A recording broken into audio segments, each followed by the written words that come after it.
Hello and welcome back to the Villa Fella podcast. I'm here as always with my good friend Dan Wiseman. Dan, it's been a long time, but I am absolutely buzzing to have uttered those words and be back podcasting with you, mate. Before we get into it, how are you doing?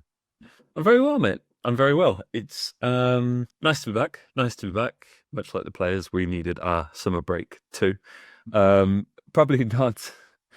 Didn't foresee it being as long as maybe it has been, but as you and I were just discussing off air, it hasn't been a news-filled, jam-packed transfer window so far. It's been a little bit more low-key, and that's one of the things that we wanted to come on here and talk about today is maybe why that is, maybe where we feel the holes are, if there's any things that maybe have surprised us that we thought there would be some more noise around, some more action around. Might be an interesting thing to get into. But yeah, preseason is now in full swing. We've played 2 games. We've got exactly a week at the time of recording until our next one. But we head out to the States. Got Eintracht Frankfurt, St. Louis, Nashville, a few MLS teams before heading back to play Roma at the Poundland Best Cup. So yeah, preseason is in full flow. The rumor mill is not. I think it's fair to say. And so yeah, it's been a very interesting one. But yeah, kit launches, a couple of new players, some new steps. It's The yeah, steps are nice. The they, steps they are are. nice. They are. I think that's probably. I didn't expect that to be one of the primary topics of conversation coming into a podcast filmed the 20th of July, less than a month away from our first game of the Premier League season. But yes, the new steps up to the front of the Holte facade are lovely. The kit's nice as well. Just to briefly touch on it, I think the Yeah. kit's pretty clean. Yes, I agree. It's a shame that the sort of the whole end detailing on the short sleeve trim isn't on the long sleeve. That's Oh like God, yes. Why is that? nitpicky. Why? But Why? I mean, beggars can't be choosers. We finally have long sleeve kits, mate. That's been a long time coming. First So time in I'm like pretty. 10 years. I didn't realize it'd been that long. I have so a couple years ago I did an eBay deep dive when I was like just trying to get as many Villa shirts as possible I didn't have. And I have I think it's 0910 white Nike. I Oh, want to say it's away. I think it's away. I think the blue one was the yeah. third kit, wasn't it? But I have that in a long sleeve, and I think I've got Gabby on the back. I think it's the only shirt that I've got with Gabby's name on it. Um, but I love wearing that shirt because it's a nice shirt, and the long sleeves are cool. And when it starts to get a little bit cooler, it's nice to have the option. So I'm glad Adidas have I given us that, agree. mate. I agree. Um, so I'm sure that's gonna sell well. I mean, Ollie and Kashi being at the store in the steps as well to celebrate both the steps and the kit. That was nice, especially given you know there's the entire month that has passed since we've last spoken, maybe even 6 weeks at this point, has just been filled with Ollie to United, get rid of cash, blah blah blah. So nice to see them go and be appreciated by some fans in the store. Um, Pre-season. Yes. This is widely debated, and as ever, Villa fans slightly overreacting, I fear, to results and performances. You mentioned Warsaw and Hansa Rostock. The Rostock game was yesterday at the time of recording. Um, I the thing with preseason, you can't get too high on it, and you definitely shouldn't get too low on it either, because I couldn't tell you the last preseason that we had where we blitzed every game. I felt like $1 million going into the season, and then we go and get absolutely rocked. Um, it's hard to look too much into these things, and I think for me the biggest like contrast that I want to kind of put forward to prove why none of this matters is Celtic yesterday lost 4-0 to Newcastle, beat Newcastle 4-0, sorry, yesterday. So for everybody saying, "Oh my God, if we can't beat Hansa Rostock in the Bundesliga 3 or wherever they're at, how are we going to beat Newcastle on the first game of the season?" Well, they just got absolutely rocked by Celtic, and it was a pretty strong team that Newcastle put out as well. There wasn't any Alexander Isak, but it was a very strong team, and Celtic were very good in this game. So we can't take these things too seriously, mate. And when I look at the main takeaway from this, and again after what it feels like has been 2 or 3 weeks of PSR talk linking JJ away, especially the past week, is the fact that he goes and scores a wonderful goal. Like, let's get high on that. Yeah. Yeah. Yeah. Yeah. For sure. For sure. You know what? Like, it isn't really. If I did have to, kind of heed the mood in the room, and talk about a kind of the general. Feels like let's get the elephant out of the room. It feels like there's a bit of a cloud Yeah. over the preseason. I think and it's not really the performances or anything like that. Teams have been pretty hit and miss. Like it's particularly the Warsaw one was like a kind of um it reminded me of like when you're like 10 years into like a football manager save and you like checking on how the Villa doing and it's like half some players that were on loan, a couple of players in the first team and the rest is just like academy players. It kind of reminded me of a team like that. Yeah. And yeah, but you know what? It's just like the general lack of like buzz. Like the Warsaw game, I'll be totally honest with you, really crept up on me. I just like I got the Canada notification. I was like, oh wait, wow, that's that's happening today. It yeah, just kind of like came around the corner, which is odd because normally we've been like counting down the days basically for when preseason gets going. I do feel like the cloud that we walked out under at Old Trafford on the final day of last season has like very much lingered, and that's like something that I don't know. I kind of want to shake, and I think combined with, as you say, PSR chat, a lack of transfer activity, some the Emmy Martinez, well, he weren't he, all that kind of stuff, some real kind of fan favorites looking at leaving. It has kind of cast a bit of a sour mood over things, but and I say but. I still don't really think we should read this much into it. I do think that the games that are to come, when you look at the caliber of opposition that we're playing, you imagine that we'll start to field a stronger team for these games in the States. When you look at the games that we've got against, Eintracht Frankfurt, the two MLS sides, Roma, Marseille, Villarreal, those are the games where things will be really hitting up. And it's the debate that we have every season, mate, is how much do you read into preseason results? I imagine you can go back a few years to do you remember that preseason we had under Gerard? Were we in Australia? Australia, yeah. Amazing. We put like 3+ United and we were like, I think we should really read into preseason results. I think you can tell a lot from preseason results. And now here we are off the back of 2 defeats. Like, they mean nothing. So I don't want to say that you and I have been consistent in our position because I imagine that's very much dependent on how the Villa are doing in these preseason results. But yeah, I really don't think it's all kind of doom and gloom. I do think we need a couple of names through the door. And we, I've had a couple, but kind of real, first name on the team sheet, kind of like marquee signings. I think that would do a lot to kind of quell the mood in the fan base. But yeah, I mean, kind of who that might be. There hasn't been a lot of chatter. So when you're kind of left with these two preseason results, which don't look great, I do kind of get it. But yeah, it's a lovely goal from JJ. There have been some kind of bright, promising performances. Yasin Özcan, I thought, gave a good account for himself in the Warsaw game. Looks like he would be, if I had to put money on it, mate, he would be my early contender for the Kostin Nedeljkovic, Jaden Philogene preseason. Oh my God, he's going to cook this year, then proceeds to not cook this year award. He's my front runner for that. Yeah, I like that. There's something quite raw about him, and I think centre back is one of them positions where you've got to be so assured, and he's played a lot of games, to be fair, for his age, so you do have to give him that. But when the mighty Sadlers come a knocking, you can potentially look a little bit shaky, a little bit janky. I think it's just his physique. He's not like he's not grown into his body yet, I don't think, and I think in a few years' time he'll be a big problem. But yeah, it's one of them. Like, I think in terms of like the signings and stuff like that, obviously, like you've got like people are just dying for us to either sign somebody or to have information or a link or whatever. And I totally understand it. I totally get it because not a lot's going on. We need some excitement. We need something to really lift that mood that you say has kind of been looming for like over 6 weeks now, mate. But the problem is you've got the journalists that are reporting on these transfer news that aren't necessarily accurate or correct or whatever. They don't necessarily know or understand the situation that the club's in, because everybody's saying financial fair play, everybody's saying profit and sustainability. It's not. It's squad cost rate. It's the SCR, the UEFA SCR, that is the big problem that is preventing us from spending.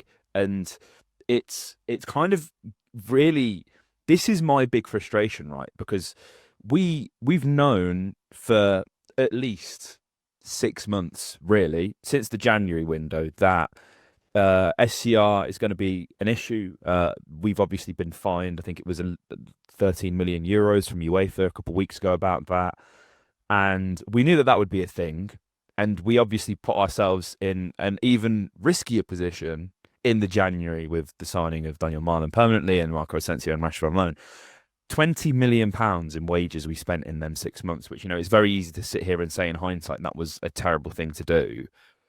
But ultimately, it was a gamble that nearly paid off. Nearly paid off. Like, if you run that simulation 100 times, 70 times, we maybe get Champions League. So I think we were just a bit unfortunate for that gamble to not have paid off.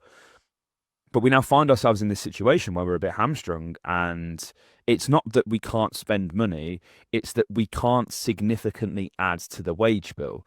So when you see Sever Nipan go and sign for Manchester City a couple of days ago, when we've literally spent the past 6 months whining and dining his father and probably getting estate agents in the local area very giddy over the fact that they could have another high caliber client coming in, and they're getting that commission. That's not happened, and obviously Napan is a very exciting player. We've not spoke about him really on the podcast, but he's gone and signed for Manchester City. So we're missing out on those kind of signings. March even the other day saying we're not going to go and we're not looking to sign players on the level of Loic Bade.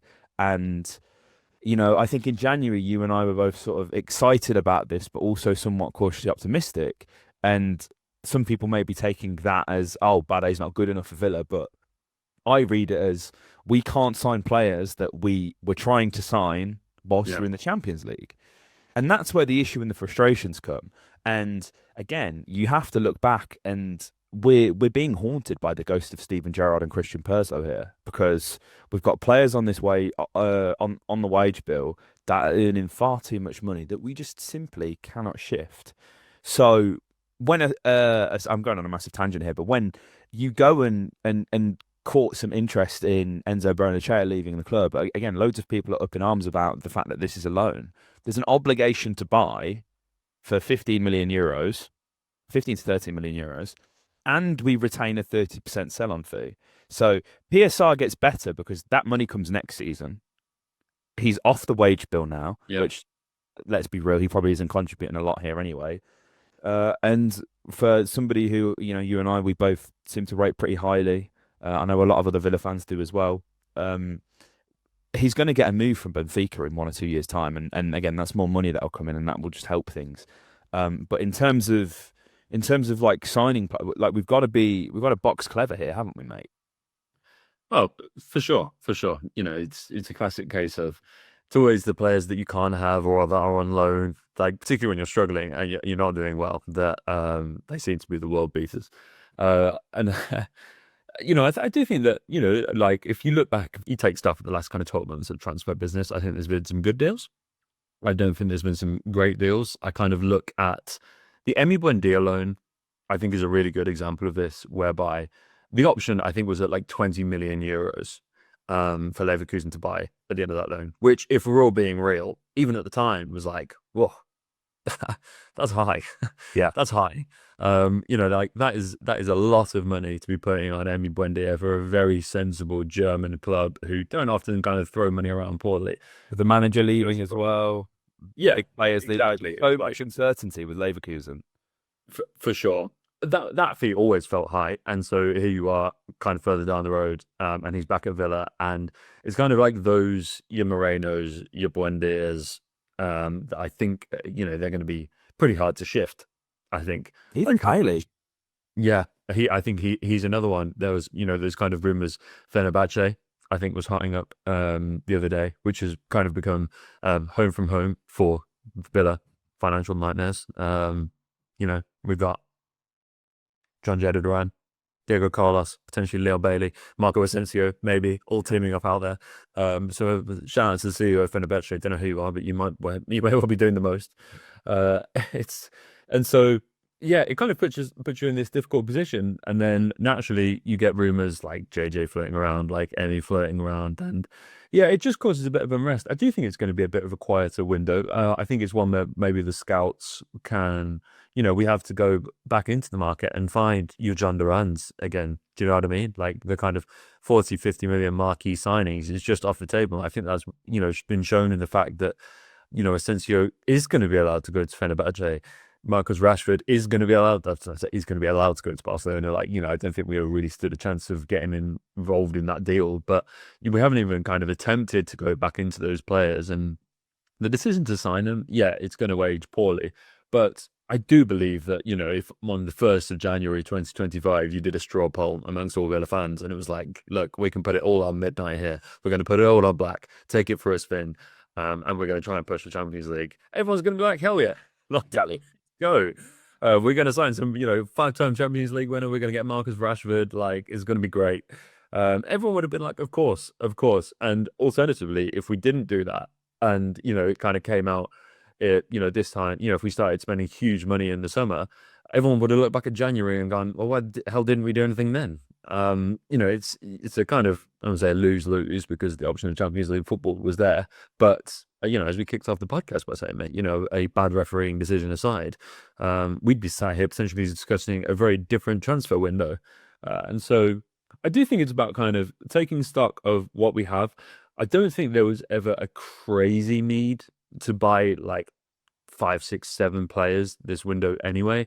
I kind of felt you could kind of look at the squad that we have, maybe take a few out, 3 or 4 signings, and go again. I just think there was a kind of couple of positions that we needed a bit of depth or an upgrade in, where the loan players have played in and left. Those are holes in the squad that now need filling, and pretty significant holes as well. All 3 of those players played a hell of a lot of minutes. And I felt that was kind of always the vibe. And we kind of have been this club that have bucked the trend when it comes to transfers in recent years. We have been the kind of last chance saloon for a lot of players. Those players on ugly contracts that had high wages, that had, big transfer fees, that kind of a lot of clubs didn't want to touch. We were there. Come on, we'll take a chance on you. Unai Emery's club of lost souls was in full swing, and that is not a sustainable transfer model, by the way. As I fixed him, so we find ourselves here now, whereby you sign a £5 million defender from Las Blintz, you sign Bizzo when his contract expires, and you know what I mean. Like, it's those kind of deals. We are going to have to be a bit savvier.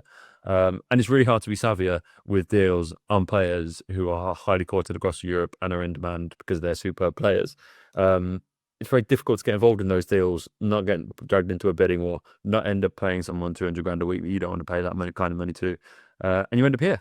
And I think that's just kind of where we're at. I think it's just the Villa waiting for the right opportunity, which we have seen in windows gone by. Yeah, I think it will be a case of a lot of late business. And like when you look at like the signing of Modou Cisse, like I find it hard to hate it because I'm pretty sure, given his age, this can be booked as like an academy expense. Like technically, he's not coming. He's going to be at loan on Lask anyway next season, so he's going to hopefully play a full season of football. And again, like people saying, oh, he's never going to play. He's never going to play football for Aston Villa. If we've signed him for like €4 million and we sell him for like between 12 and 15, exactly like we're doing with Enzo Bernachea, like it's whether you agree with that, like sort of ethically in the terms of like you're just taking these players away and selling them and they'll never never have a chance to play for Aston Villa ever. That's a different argument to like, this is how we have to operate to generate money. And especially when you look at it, we've dipped into that well of young academy players and already sold the valuable ones. Who are the next ones? Jaden's gone, Cam's gone, Ramsey Jr.'s gone, Philogene gone.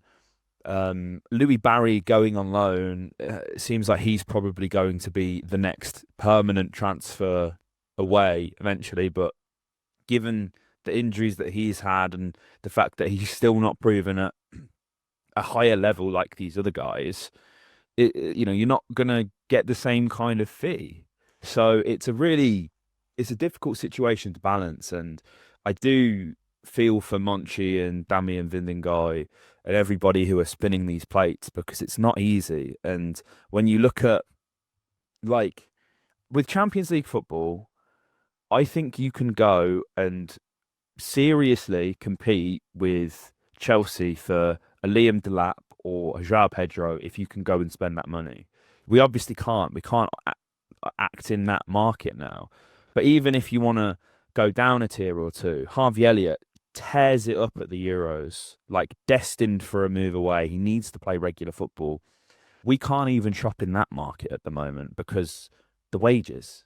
We're so hamstrung by that. So it's going to be a case of waiting for opportunities and seeing how we can structure these clever deals. But as you say, mate, I don't think the squad's that far off. This is a squad that could have qualified for Champions League for the second season in a row. It's a squad that made the quarterfinals and gave the best team in the world, potentially ever, a run for its money over two legs and beat them pretty resoundingly in one. So I don't think it's too far off. I think it's a case of like Bailey, for example, talking about him moving maybe because he's somebody you could potentially get a fee for, and you'd imagine that's a good bit chunk of wage off the bill. Nobody can tell me Leon Bailey isn't going to be able to do it in the Europa League. Surely not. Surely not. Like the squad we've got is more than capable. I think we need a right back. I think we need a centre back. I think we need a striker. That's probably it. I think that's the sort of the surgery that needs doing, but it's like now uh, loans are probably where you have to go and get these things done short term, aren't they? Kind of like we did with Rashford and Asensio, but the next tier down. Yeah. Yeah. It's, there's regeneration of the North Stand. There's a lot of expenditure going on right now, kind of behind the scenes that, also has to be taken into consideration. And so, yeah, like I think I do think you're right. I think I don't think it will be a crazy window. I really, really don't. I do think that there is every chance that kind of like on the whole, it perhaps seems on the surface a little underwhelming, but I think you have to look at it in terms of like short-term pain for long-term gain. Like say we did move everything around and we shuffle around the pieces and we did, we spent another 100 million, 150 million this summer on like 3, 4, 5 players, whatever it is. And we gambled it again, and it was like, right, we're reloading, we're going again. Europa League, we're going to go deep, we're going to push the Champions League. And it's not to say that I don't think we can do all that stuff regardless, but it's like you then just like you put yourself in like a never-ending cycle of like this PSR nightmare, essentially, that we seem to be like locked in, whereby it's impossible to like truly progress as a club when like every year it's like, right, sell assets. We can only sell our women's team once. So that, we played that card. You can't do that again. Sell it back to Villa for £1 and then sell it for another 55 million next year. You can't do that. And so it's like, I do think there is sense, as painful as it may be, in kind of looking at it and being like, if we can get by this summer, we know that this squad can compete in the top half of the Premier League with, a kind of a few clever additions late in the window. But if it's like, we do this now and we spend low and we get some players off the books and we make a profit on transfers, like if that can save us for future seasons, I think it's worth it. I really, really think it is, because like if we just keep locking ourselves in this PSR cycle of like having to be clever and doing ridiculous deals and structuring contracts and like all that kind of stuff and selling assets, and as you say, like I do think that was the kind of the Enzo Baranachea of the world, like that kind of, we're going to buy them, loan them out. Samuel Lenning Jr., you imagine, is consigned to a similar future. There's financial certainty in that, but as you say, like it's not what the game's about. Yeah, I know that that doesn't generate dollars, but I think everyone can agree like that's not kind of what we want to be seeing from a football and PR football club. And so like if you can just kind of like grin and bear it this summer and get by, and if it's not a big one, like if that can set us up for future windows, I do think it's so much worth it. Yeah, I mean, I'm just looking at a list on Transfermarkt of like current free agents, and it's not looking good. Like Danny Ings, do you want to run it back for the sequel? Danny Ings 2? Like, no. Dominic Calvert-Lewin. Oh mate, I can just imagine the Yeah. meltdown from a certain part of this fan base when Ollie Watkins stays, and then we sign DCL on a free on like in the final week. And I don't hate that. Listen, Same. I don't hate it. I can save him. We I can we save him. this is what we do. It's Emery's home for. I know I just said we can't do it anymore, but I got one more in me. Bring it. It's done. It's done. Bring a bit of Sheffield to Villa. Come on. Hey, But you know, this isn't a very attractive list. You've got Tomiyasu terminated his contract with Arsenal. He's injured. Nelson Semedo, like people crucified Matty Cash. Is Semedo any better? I don't think so. Victor Lindelof, does that solve any problems? No. Callum Wilson, Boak's made of cheese strings. Like he's not going to play. Regulon, left back. I mean, left back seems okay for us at the moment. Don't think we need that. Luka Jovic, would you roll the dice on Luka Jovic, mate? Can we fix him too? It's not looking good. no, It's not looking good. I'm So looking at the same list. it's not Carlos Vinicius. The streets won't forget that goal against Marine. I promise. Ryan Brewster. Like it's tough. It's tough out there. This is just turning into one of those really stereotypical lads just naming football players podcasts. Yotsei Bedayoun. What's he doing? Yeah, absolutely. Like Jeff Schlupp. Yeah, Okay. Like, bring him back. why not? Let's do it. Paco Alcacer. Yeah. What a guy. I mean, he's got to be like 35 now, surely. The thing is, we're naming all these players. I'd probably push to sign them in years gone by. So I'm Yeah, gonna. oh, yeah, that's the thing. Yeah, that's where we're at, though, isn't it? That's where we're at. I just think I think the best thing about Villa is generally they do keep the cards close to the chest, and as frustrating as that can be at times as a fan, in terms of like wanting excitement and players and transfers and all of this, nothing will beat when that tweet hit your inbox about signing Danny Ings and signing Leon Bailey and us just like and yeah, I know it's easy to say now, like they're not neither have particularly worked out very well, but like those kind of deals I think will happen and hopefully work out better for us in the long run. And like I also think as well, to go back to the preseason point, mate, I think things do start to get a little bit serious now. You know, you go over to America, it's the more corporate part of the tour, but it's also against, you know, specifically and only, I guess, in the case of Frankfurt, you're playing against top European opposition. So you don't want to go out to the States and get absolutely done in by them or either St. Louis and Nashville. So I think we're in the business end of it now. I think we'll see more first teamers play, even guys like Emmy, where like I think the future, you know, again, who knows what's happening there. But I think It's also worth mentioning. I think that MLS are mid-season, right? mid-season, yeah.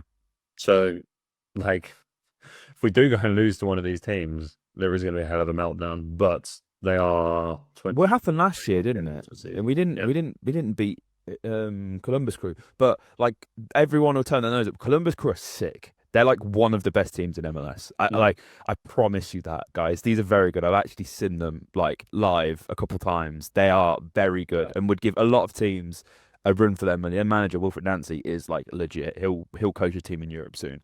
But still, it's not acceptable, is it? You can't lose. You can't lose to an MLS team unless it's Inter Miami.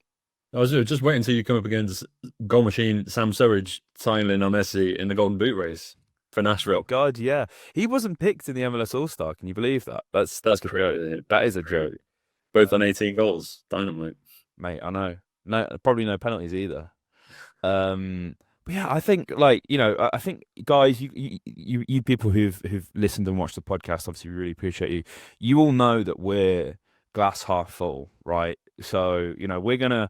Just you wait until we lose to St. Louis. Wait till that podcast, guys, because we're gonna be unbearable for you guys. But I do just think I think we just have to be aware of the situation that we're in, and I know a lot of fans are. And I don't mean to kind of come on here and sound condescending or patronising in kind of explaining where we're at, but like that's just the reality of it. And like the clubs that are doing deals or have been doing deals so far, mate, like it's Liverpool, it's Chelsea.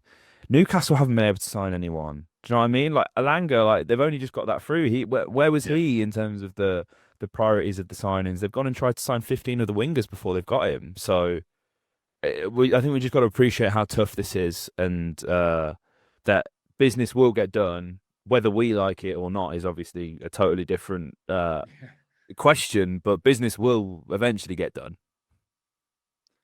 Mate, for sure. I get the frustrations. Like let's Yep, talk yep. Chelsea, right? PSR just solved thanks to winning a tournament that they were invited to play in. Yeah.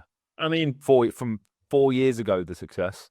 what that is like. That's where I like. Hey, that's where you That's basically, valid, like yeah, frustration. 100% direct Yeah. frustration there. Like, that's one of our direct competitors right now in the Premier League that have basically just had all of their financial problems solved. There's that classic thing of the João Pedro deal, like basically repaid itself in like 8 days or something. 3 goals, 2 wins, transfer fee covered. And they get this £1 billion prize pool. They can solve our problems, mate. Yeah. They can solve our problem there, can't they? So what you got for me? I mean, they want Morgan Rogers, but do you reckon we could give them Alex Moreno? Yeah. Hey. Cucurella, Moreno, left back. I can see it. But like that's a genuine frustration, right? 'Cause it's like they've essentially just solved PSR for the God knows how long because they were invited to play in this like phony preseason tournament. And so yeah, like it's very difficult to compete. Like we've always been savvy. We're not state backed like Newcastle.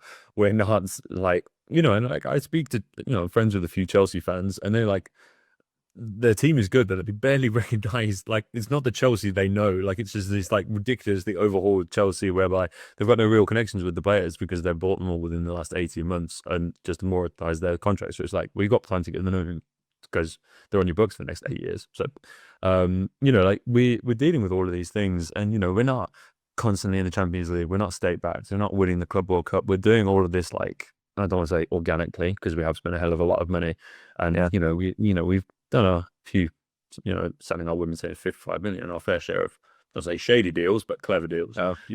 Playing by the rules that they've set, mate.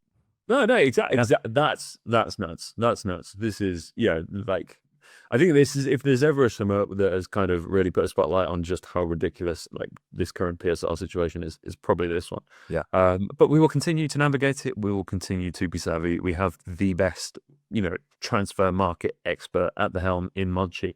He knows what he's doing. He's signed bargains before. I'm sure he'll do it again. Yeah, absolutely. Absolutely. I think we're in like, I don't want to say it's like a saving grace that we're not in Europe because obviously like there's no scenario where not being in the Champions League is better than being in the Champions League, but like teams often from the continent see Premier League teams come in, price gets dragged up. We've obviously not got that Champions League money, so I think that maybe strengthens our negotiating position. It just depends if we're then competing with those guys that are also in the same league, in the same competition, and can offer similar things or better things, as is the case with Savannah Pan, because, like Asensio is the perfect case, mate. They're signing him for 9 million euros. We can afford 9 million euros. We had an agreement to sign him for 15 million euros. Yep. It's the £180,000 a week contracts that is the stumbling block with the SCR. So that's that, right? And I guess the Nipan's a bit frustrating because the wages would be low. They'd be high, but they'd be low in comparison. And it's the fit. But like, you're always going to choose City over Villa in that situation. I think you'd be lying to yourself if you said that he made the wrong move, because he like absolutely hasn't, by the way. But yeah, that's just the reality of the situation. But I do hope that in the coming weeks that we can actually come on this podcast, mate, and talk about some exciting transfers, some big players, even if it's like these guys like Cisse and like Bizot. Like, I mean, we've not even spoke about Bizot. Like, I'm high on this. This is great. That's as good as a number 2 can get. Do you know what I mean? So, I think like I hope Villa like throws us a bone, and things can get a bit better. But I'm sure everything's in hand, and there is nothing to worry about. But the concerns are heard, they're understood, they're valid. But as ever, we are a glass half full podcast, so we will try and be as positive to our detriment, because a lot of people, I think it may rub people up the wrong way, mate. But that's just, we're just high on Villa, aren't we? So that's, people know where we're at this point. Something to do this for long enough. But guys, it's been good to be back. Hope you guys enjoyed this podcast. If you did, make sure you leave a like, comment your thoughts below on the Villa situation just in general. Subscribe if you haven't. If you listen on Apple, Spotify, follow, like, share, download. Share with your mates. It helps us out more than you could know. Like, comment, subscribe, and up the Villa.